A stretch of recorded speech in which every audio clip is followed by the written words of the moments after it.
ظاہر ہے کہ اس وقت دن کے 12:40 ہونے جا رہے ہیں. میں تعمیر ملت کی طرف سے آپ سے معافی چاہتا ہوں کہ اتنی صبح صبح آپ لوگوں کو بلا لیا گیا. قوم کو اتنی جلدی نہیں جگانا چاہیے کیونکہ میری قوم کے یہ سونے کے دن چل رہے ہیں. میری قوم سیٹرڈے ویکینڈ نائٹ کو بریانی کھا کر صبح شروانی کیسے پہن سکتی ہے؟ تو ظاہر ہے کہ ایک وقار و عظمت کا سوال ہے. رات کی بریانی اور دن کی شروانی نے حیدرآباد کو یرغمال اور کڈنیپ کر رکھا ہے. لیکن میں امید کرتا ہوں کہ آپ نہ صحیح آپ کے آنے والی نسلیں پیچھے کھڑی ہے، وہ موڑ کر دیکھو، تمہاری اولاد ملت کے سرمایے کی حفاظت کے لیے سر پہ کفن ڈال کر آ چکی ہے.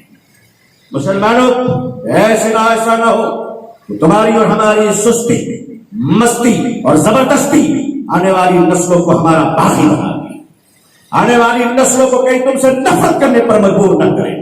ملت اسلامیہ محمد رسول اللہ صلی اللہ علیہ وسلم نے دنیا کے سامنے جو پیغام رکھا، اس کی مقبولیت کی دلیل اور اس کی مقبولیت کی وجہ یہ ہے کہ میرے آقا صلی اللہ علیہ وسلم نے کسی قول کا ارشاد فرمانے سے پہلے اپنی بات کو بعد میں رکھا، اپنی ذات کو پہلے رکھا. فرمایا لوگوں مجھے دیکھ لو، ہم سبھی لوگ جانتے ہیں آقا دو جہاں سرور کائنات صلی اللہ علیہ وسلم پر نبوت کو ظاہر کیا گیا. 40 سال کی عمر میں آپ کی نبوت کا اعلان کیا گیا. اس وقت آپ کی عمر شریف 40 سال کی ہو رہی تھی. لوگوں ہم جانتے ہیں کہ غار ہرا میں، غار ہرا کے پہاڑی کے غار میں حضرت جبریل علیہ السلام نے آ کر قرآن کریم کی پہلی آیت آپ کو سنائی اور آپ کو پڑھا اور آپ کی نبوت کا اعلان کیا. میرے آقا صلی اللہ علیہ وسلم کو 40 سال کی عمر میں نبوت ملتی ہے. ہم جانتے ہیں کہ شریعت اس کے بعد آئی ہے، ہم جانتے ہیں نماز اس کے بعد آئی ہے، روزہ اس کے بعد آیا ہے، حج اس کے بعد آیا ہے، زکات اس کے بعد آئی ہے، حضور کی سنت قابل عمل اس کے بعد ہوئی ہے. لوگوں 40 سالوں کے بعد اگر 23 سالوں میں اسلام مکمل ہوا، 13 سال مکے میں اور 10 سال مدینے میں، میں پوچھنا چاہتا ہوں کہ اسلام کی عمر اگر 23 سال کی حضور صلی اللہ علیہ وسلم کی نبوت کے لحاظ سے، تو یہ بتاؤ کہ نبوت سے پہلے حضور 40 سالوں تک مکے میں کیا کر رہے تھے؟ کبھی ہم نے غور کیا؟ یہ پہلو قابل غور ہے.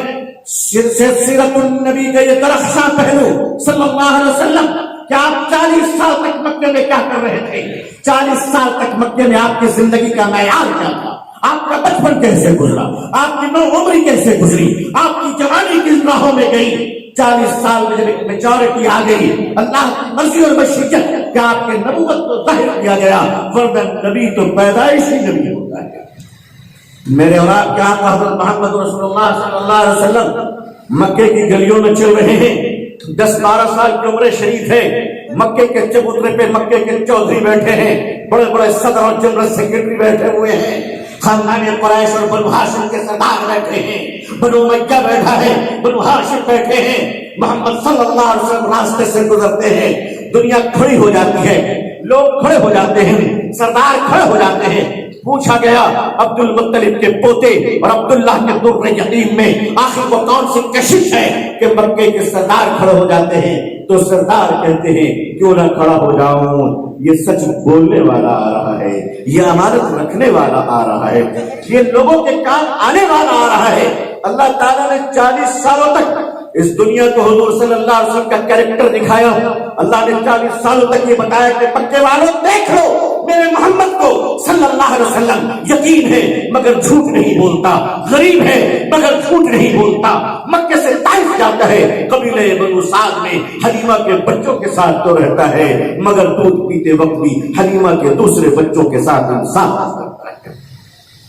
اے لوگوں دیکھ لو، اللہ تعالیٰ نے پوری دنیا کو دکھا دیا کہ حضرت محمد رسول اللہ صلی اللہ علیہ وسلم کے نبوت سے پہلے کا کیریکٹر اور آپ کی لائف یہ ہے کہ مکے کے وہ لوگ آپ پر اعتبار کر رہے ہیں، اعتماد کر رہے ہیں کہ آپ جھوٹ نہیں بولتے، آپ امانت میں خیانت نہیں کرتے. اللہ تعالیٰ نے اسے منوا دیا اور یہ فرمایا کہ دیکھو آج مان لو، کیونکہ کل جب میں محمد رسول اللہ کے صلی اللہ علیہ وسلم کے نبوت کا اعلان کروں گا تو تم دشمنی تو کر سکتے ہو لیکن میرے مصطفیٰ کو جھوٹا نہیں کہہ سکتے. تم مخالفت تو کر سکتے ہو لیکن میرے مصطفیٰ کو بے ایمان نہیں کہہ سکتے۔ مسلمانوں، امت مسلمہ، میرے آقا صلی اللہ علیہ وسلم سے پوچھا گیا کیا مسلمان جھوٹ بول سکتا ہے؟ مسجد کے محراب پر کھڑے ہونے والے علماء، مجھ جیسے چھوٹے موٹے مولوی، آپ جیسے بڑے بڑے دانشور، اداروں کے ذمہ دار، تحریکوں کے علمبردار، اس ملک کے قائدین، واچ مین سے لے کر چیئرمین تک، مؤذن سے لے کر امام تک، ساری چیزوں کے راستوں سے میں جاننا چاہتا ہوں۔ میرے آقا صلی اللہ علیہ وسلم نے ارشاد فرمایا، پوچھا گیا آپ صلی اللہ علیہ وسلم سے کیا مسلمان جھوٹ بول سکتا ہے؟ میرے آقا صلی اللہ علیہ وسلم نے فرمایا، جس کے ترجمے کا مفہوم یہ ہے کہ مسلمان گنہگار تو ہو سکتا ہے مگر جھوٹا نہیں ہو سکتا۔ مجھے معاف کیجیے گا، ہندوستان میں آج وہ کون سا ادارہ ہے جو جھوٹ سے پاک ہے؟ اگر مجھے یقین سے بتا دیجئے تو میں کعبے کے طواف کرنے سے پہلے وہاں مسافہ کر کر آؤں گا، تاکہ مجھے کم از کم اعتماد ہو جائے کہ میں صداقت کے ٹپکتے ہوئے قطروں سے وضو بنا کر ہر مر بیت اللہ جا رہا ہوں۔ آج ہمارے رگوں میں جھوٹ سرایت کر گئی، ایسی سرایت کر گئی کہ آج جلسوں کے اسٹیج سے لے کر مسجد کے ممبر تک لوگ کھڑے سے جھوٹ بول رہے ہیں۔ مسلمانوں، جھوٹ سے توبہ کرو۔ ہندوستان کی حکومت، اس کی قیادت، اس کی سلطنت مسلمانوں کا انتظار کر رہی ہے جو سچ بولے، سوئی پہ لٹکنے کے بعد بھی کبھی جھوٹ نہ بولے۔ میرے اسلاف بے زر تھے مگر کردار رکھتے تھے، صلیب و تار پہ بھی جرأت اظہار کرتے تھے۔ آج ہم اپنے معاشرے کو، اپنے نسل کو جھوٹ سے توبہ نہیں کرا سکے۔ 100 سال سے زیادہ ہندوستان میں آزادی کو 75 سال سے زیادہ ہو گئے۔ 78واں آزادی ہم نے منائی، اس کے بعد سے ہمیں مکمل آزادی تھی۔ ہم گلی گلی میں تبلیغی جماعت لے کر چلتے ہیں، ہم ہر چھوٹے بڑے شہروں میں جلسوں کے اسٹیج سے دین کی تبلیغ کرتے ہیں، ہم خانقاہوں میں ذکر و اذکار کی سرمے لگاتے ہیں، مصنفین کتابوں پر کتابیں لکھ رہے ہیں، ہمارے یہاں جماعتیں ہیں، ادارے ہیں، پیر ہیں، مرشد ہیں، علماء ہیں، مسجدیں ہیں، مدرسے ہیں۔ ان سب کے باوجود ہم اپنی قوم کو یہ بتانے میں ناکام رہے کہ میری قوم کے لوگوں جھوٹ مت بولنا۔ آج یورپ اور ویسٹرن کنٹریز کی جہاں باتیں کرتے ہیں ہم، بڑی خرابیاں ہیں ان کے اندر تہذیب نہیں، ان کے اندر احترام نہیں۔ احترام سے میری مراد جنسی احترام اور مساوات کی بات کر رہا ہوں، ورنہ وہ ہیومن ریسپیکٹ کی تو بڑی بات کرتے ہیں۔ یعنی بات ہے کہ وہ کتنا اس معاملے میں حق بجانی میں، لیکن ان سب کے یہاں ساری بدتمیزی اور ساری خباثت کے باوجود ویسٹرن کنٹریز کے لوگوں نے، یورپ کے لوگوں نے ایک اچھا کام کیا کہ وہ دنیا کے برے سے برے انسان کو اپنا پریزیڈنٹ تو بنا لیتے ہیں مگر جھوٹے کو نہیں بناتے۔ ان کے جھوٹ کی گنجائش نہیں ہے۔ میرے بزرگوں، جاپان جہاں اسلام نہیں ہے، مجھے تو کبھی کبھی لگتا ہے اسلام جاپان میں ہے، مسلمان ہندوستان میں ہے۔ وہ جاپان جیسا ملک جہاں اسلام سے بڑی شناسائی نہیں ہے، تھوڑی بہت ہو رہی ہے الحمدللہ، مگر معاف کیجیے گا، میں یہ تفصیل اس لیے نہیں دے رہا ہوں کہ کسی چیز کو چھوٹا بنانا ہے یا کمتر کرنا ہے، مگر صداقت سے وہ بھی نہیں پھیرنا ہے۔ جاپان کے وہ لوگ جانتے نہیں کہ شراب حرام ہے، وہ جانتے نہیں کہ سور کا گوشت حرام ہے، نعوذ باللہ۔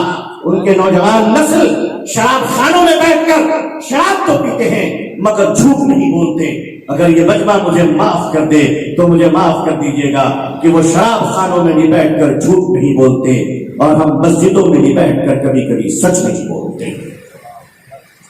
میں اس کے لیے معافی چاہتا ہوں، اپنی نسلوں کو سچ بولنا سکھائیے۔